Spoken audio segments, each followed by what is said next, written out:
کو بھی کھانے سے پہلے یا کھانے کے بعد معدے میں جلن اور تیزابیت رہتی ہے، یا تھوڑی سی تیز مرچ مسالے استعمال کر لیں تو سینے میں جلن رہتی ہے اور آگ سی لگی رہتی ہے اور گیس ہو جاتی ہے، تو دوستو ایک مختصر سے 2 چیزیں بتانے لگا ہوں، اس کو نوٹ کر لیں اور گھر میں بنائیں، انشاءاللہ اللہ کے حکم سے آپ کا جو مسئلہ ہے وہ حل ہو جائے گا۔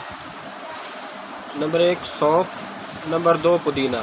اب اس کو بنانے کا طریقہ آپ کو بتا دیتا ہوں، طریقہ نوٹ کر لیں۔ آپ نے سونف لے لینی ہے آدھا چمچ، اور پودینہ آپ نے تازہ لینا ہے 7 سے 8 پتیاں۔ ان دونوں کو 1.5 کپ پانی کے اندر ڈال کے آپ نے ابال لینا ہے۔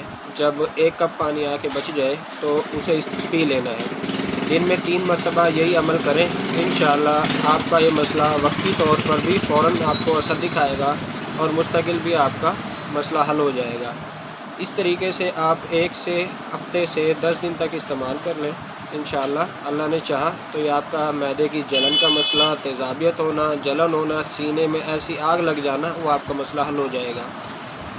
مزید ایسی ہی ٹپس معلوم کرنے کے لیے، دیکھنے کے لیے مجھے